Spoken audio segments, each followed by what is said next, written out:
Faustino versus Anton Korobov plays c4, e5, the reverse Sicilian, like this. And then he plays g6, b4. Korobov takes the center. Very solid setup by Faustino. Nothing too special. Knight bd2.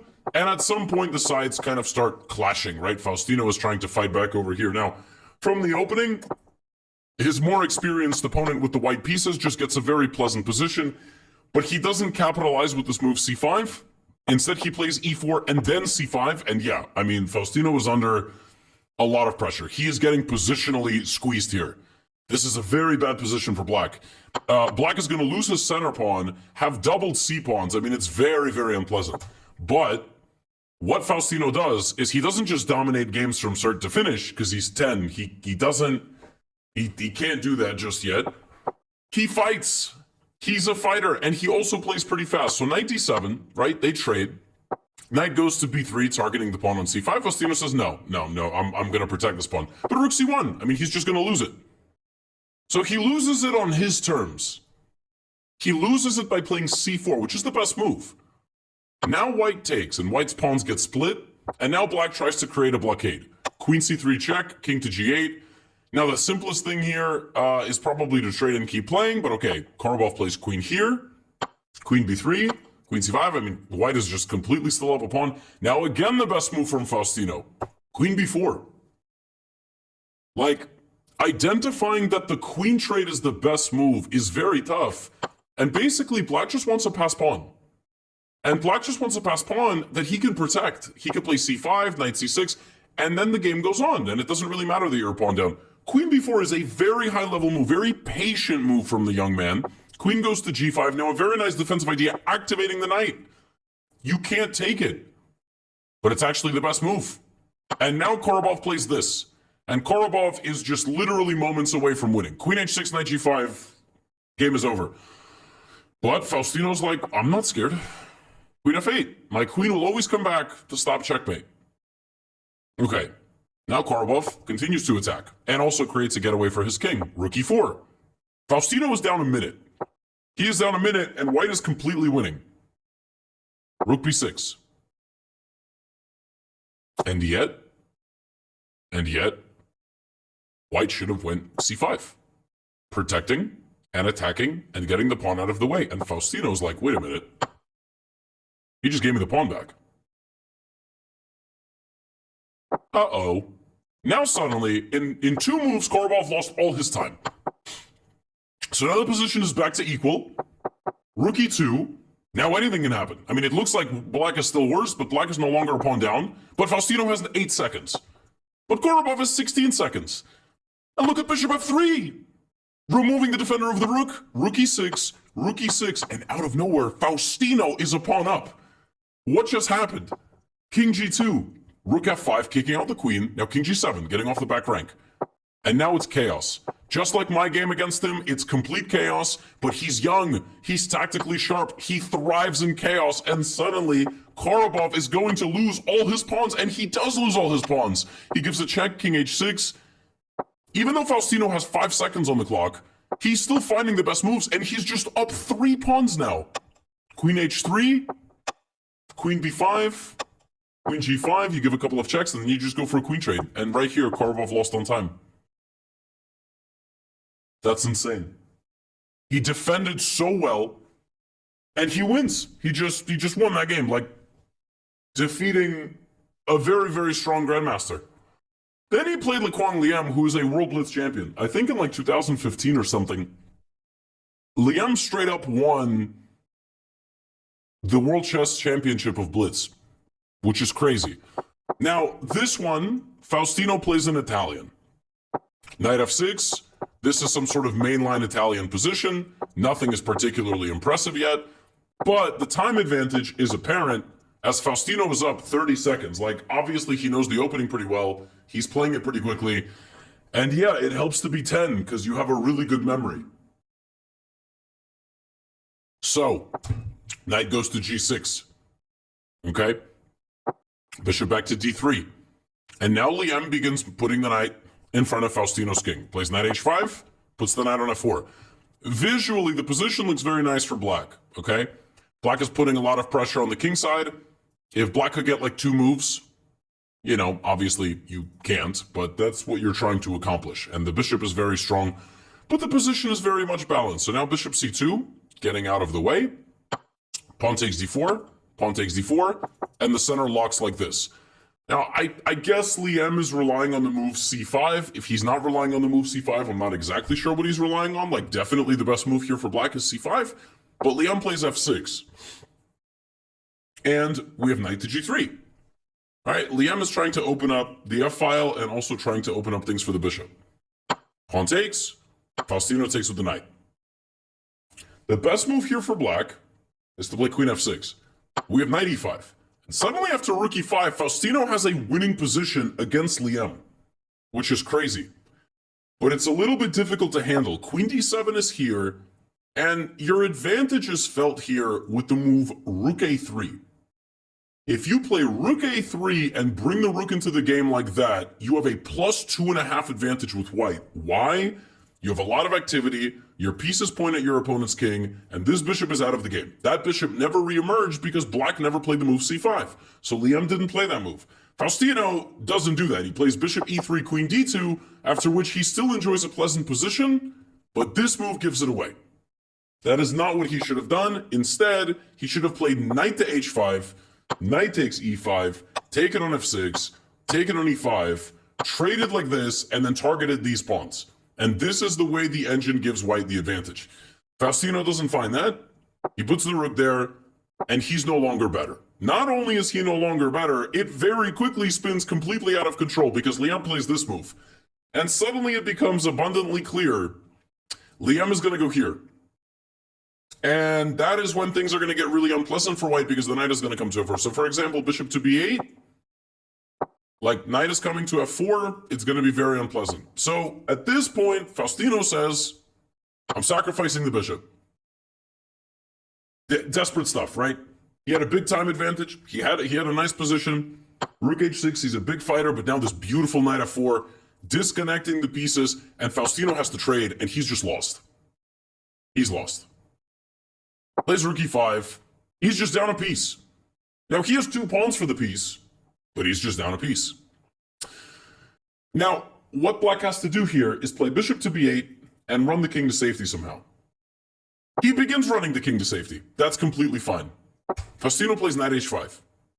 It's a good aggressive move, but you trade another piece. Black is just up a bishop. However, it's, white is trying to go here. So what you should do with black is probably play bishop back to g8, after which there is literally nothing. At all. Because queen g5, rook h8, black will very slowly consolidate and be okay. But it's blitz. And in blitz, weird things happen, like this move. And it's not really clear what Liam missed. I think Liam was so focused on this side of the board, he was like, queen g7 is smart because I'm going to put my queen on g8. If he goes rook h7, I'm pressuring him here, pressuring him here. He completely forgot he has a pawn hanging on the other side of the board. That's a hanging bishop. That's mate. Like, queen d8 is straight up mate in 1. So Liam goes queen g7 and hangs the game. Rook h7, game over. Queen a5, Faustino fights, gets the queen, bishop d4, and now he has to convert this position. He gives a check, gives another check, brings the bishop back. It's not the most clean way because he's going to lose the pawn in front of his king, but he gives a check, gives another check, puts the king away, and now we still got a game on our hands. Rook b2, queen f4, but it's looking a little bit precarious. Bishop c3, bishop g6, and Liam just lost on time. Liam had 1 second, and he just lost on time after this move. And it's not, it's not the best. Like, Faustino is winning 100%, but he's gonna have to get these pawns going. And in that time, black is solid. You don't have any fork. You don't have any forks. Like, if you check the black king indefinitely, I'll go king d6, queen f8, queen 7, queen d7, king b6. Like, I'm going to run to safety. I'm going to be safe. I might even go forward, by the way. I might even go to c5. In fact, king c5 is apparently better for black almost. But Faustino kept fighting. He sacrificed the piece. He was lost. But it's blitz. It's complicated. He kept the fight going, and he beat Liam. And then he ended the tournament with the strong. This is not his best win because he beat Hikaru in a blitz game. But I mean, it's ridiculous. Like, again, dude is 10 years old. He learned chess like 2-3 years ago. How is this even possible? Like, it's absurd. So his opponent here is Essa Narayanan, strong Indian grandmaster. And we have a 2 knights Karo Khan. We have a Karo Khan from black, g6 by white, yeah. d4, principled move, take, bishop g7, and h3. A very solid choice. You don't allow black to put the bishop on g4. Black plays knight f6. You actually can just trade here. You don't mind. Black plays like this. And Faustino is a very straightforward player. He likes a straightforward game. He likes to take the center. He likes to develop his pieces. He likes a straightforward game. He likes to take the center. He likes to take the center, and he likes to develop his pieces. And that's exactly what he does in this game. Bishop e4, rook d1. Look at this. I mean, this is exactly how you are taught to play chess. That's why he doesn't have to spend a lot of time on it. He and you are not much different, all right? You might have a full-time job. He doesn't have a mortgage to take care of, you know? But you might have kids that are his age. You know what I'm saying? But at the end of the day, we all learn to put our pants on the same way. Backwards, all right? And then we realize there's a huge stain on them. So my point being, you got to develop your pieces. You got to put pieces in the center of the board. Like, he doesn't play that much differently from you. Then after that, it gets, you know, a little bit different. So now he plays bishop e3. The thing is, now he spent 21 seconds and was like, I don't actually know what my plan is here. To be honest, it's kind of tough. So he overprotects the center, and black also brings his rook. Now, what do you do in this position? How do you beat a 30-55? Like, I get paired against these guys, and I'm like, how do you even beat them? Okay, you attack their pawns. Okay, they protect their pawns. Now, what's funny is that here, this is a very tough move to defend against for black. The best move for black is to lose the pawn in the corner. And white can't even take it. Because after rook a8 here, rook b8 here, knight e6 is a queen trap. So, you can't do that. Right? You can't, so b6 here would have been a nice move, but he goes a6, and now Faustino has some dark squares to work with. So he plays knight d2, targeting the bishop. The bishop attacks his rook. Faustino attacks the bishop. Bishop goes here. Now knight b3, right? Very simple play. We are trying to beat the grandmaster on the dark squares. Rook b8. Best move here for white, a move that is a bit tough to spot, is g4. Because the light scored bishop actually can't really move anywhere. If it goes here, it gets hit with knight c5 and various f3s. f3 doesn't quite work because that bishop loses a protector, but knight c5 is very powerful. And if g4 bishop e6, yeah, the engine just says knight c5 and like keep improving.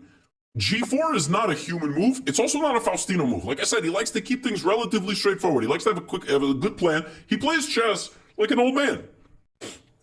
There's nothing wrong with that, but it's a very annoying style to play against. So he'll make improving moves. Like, he doesn't care. That was 1.3, this is 0.7. I'm improving the position of my bishop. Now black plays b6, kicking out the queen, but still weaknesses. Queen d6, queen a4. Now this is a smart move. This is why black is a GM. He trades off white's bishop because it's a better piece. Takes. Rook d1. So what I love about Faustino's chess, he thinks for a little bit. He doesn't overcomplicate things. He doesn't look at c5. He doesn't play knight d2. He spends 3.7 seconds just defending the pawn in the center. His style is so good for blitz because it's so straightforward and he doesn't do anything goofy. f5. Knight d2. 4 seconds spent on that move. Now the rook's got to go. And now we put the knight back on f3. The knight did its job. Black weakened the position. Now we're looking at knight to e5. Now black plays b5. Now it's a moment white needs to spend some time. Do you take? Do you keep the tension? He takes. For the record, I would not have taken. I would have probably kept the tension. Like I said, straightforward playing style. He takes, and he continues to target this side of the board with his queen. The best move for black there was to probably take with the a-pawn. I don't know why, but that's, and now the knight goes to d5. Now, Faustino plays bishop g5. Knight to e5 is the top choice of the engine, trying to kind of open up the position. He goes here attacking the rook, and now he plays knight e5. Same kind of concept. Knight back to d3. This is on the way. Bishop d4 is not possible. I mean, it might be. Is it? Knight c5? Okay. Well, now Faustino's just a pawn down. Did he blunder the pawn on d4 when he went here? Like, what happened? Bishop d4, and okay, now he's a pawn down. He's pawn down, but apparently it's not that bad. It's not that bad. Black has 6 pawns, but look at black's pawns. 6 pawns, all on light squares, which means this guy is about to feast on stuff. Absolutely feast on stuff. The knight goes back to f6. Faustino plays rook d8. Finally, he's down a little bit on time. Rook d8, black spends a little bit of time. Should he block with something? Should he trade the rook? Should he just ignore and play king g7? He trades and blocks with the knight. Every single piece in black's position is on a light square. I mean, it's very funny looking, right? How is Faustino going to break through? Rook c8. It's no threat yet, but that's kind of the idea. Also very useful, white cannot get mated. Always make sure your king has a getaway. Queen to e4. Now, this is just a multi-purpose move, but the straight-up plan is also queen e1 and queen f2. Like, you just want to win a pawn. Meanwhile, white's plan is to put pressure on the black king. That's really the only thing that you can do. So the bishop goes back to d2. What I love is he spent 2 seconds on that move. You know how many people here, including myself, would freeze up at the thought of like not being able to break through and panic, and he spends 2 seconds and is like, I'm going to bring the bishop there and then put the bishop there and then play a3. And then I'm going to put all my stuff on dark squares, and that's the setup that we're going for. He doesn't need to think about it because he has a feel for it. He's not worried about queen b1. He's not worried about these pawns because of queen b2. He's still going to go here, attack the queen, and he's threatening mate. Queen e2 is the only thing that you can do, and then maybe queen d4. Like, he has a feel for it. Black plays f4. f4 is a blunder, which is so ridiculous. f4 is a blunder because actually you can play f3. And this absurd-looking move attacks the queen, but there's no check because everything is covered. And now this is a target. You actually, with black, do not have a move that protects the knight on e8 and the pawn on f4. You don't. Let me explain. Because if you play queen e5, which is the only other way to protect both of these things, I go here, and suddenly you're in trouble. What you should have done here is you should have gone to e2, which it's tough to explain the difference of. So now you play king h2, and Faustino is winning. He is winning on the dark squares, which is not something, oh my God, these allergies are killing me. Which is that I've developed mucus just sitting here. You didn't have to know what's inside my nose, but you're watching my video, and this is just an out loud therapy session. Yo, my nose is itchy again. Oh my God.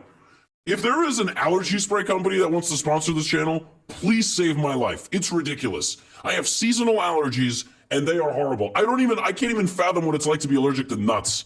Pause. Like, oh my God. h5. You know what Indian lad is allergic to? Protecting his dark squares. All right? Queen d7, but where's the breakthrough? Where's the breakthrough? Like, you still can't get in. Look at that. That's fancy. Okay. Oh, the idea is queen here. Right? Yeah, but what if this? Well, as it turns out, you're supposed to put your queen on d8 and rook on b8. So in this position, rook b8 is the key idea, and actually black doesn't have a move. Like if black plays king h7, now you go here, and if black goes back, now you play rook b7, and black doesn't have a move. And if this, you take it, and it's mate on h8 in the corner. So that's what Faustino, he had to find that, which is not really findable, which is why he did it this way, and lost all his advantage. So he loses all his advantage, and suddenly the Grandmaster is coming down with g4, and I would lose this game 10 times out of 9, okay? I would lose so bad in one of the games they would give my opponent 2 points. Like, once you realize you don't actually have a winning idea, well, the winning idea is you have to play, 20-48 with your pieces. You guys remember that game? Like, boop, boop, boop, boop, boop, boop, boop. Oh my god. Like this, yeah, and suddenly G4 and Faustino's completely lost. Completely lost. Crazy. Wait, but Gotham, you said he won this game. Yeah, that's what I said. Because again, he's a fighter, and you win games at this level defensively as well. Pawn takes G4, pawn takes G4. This is mate. This is mate in a couple of moves. He goes here. G3 check. King up to H3. He's got to, otherwise he was mated on the back rank. King H3. How are you going to survive this position? Well, you're going to survive it by making it difficult for your opponent. And believe it or not, Black is only winning here with one move, and that move is unfindable. It's not findable. It doesn't even make sense, the move. The winning move here for Black is the move B4. Because if you take, you get off of this diagonal, and Queen E5, Queen H5 is checkmate. You see, Black would have loved to get the Queen to H5, but it's not possible. So you're going to go B4.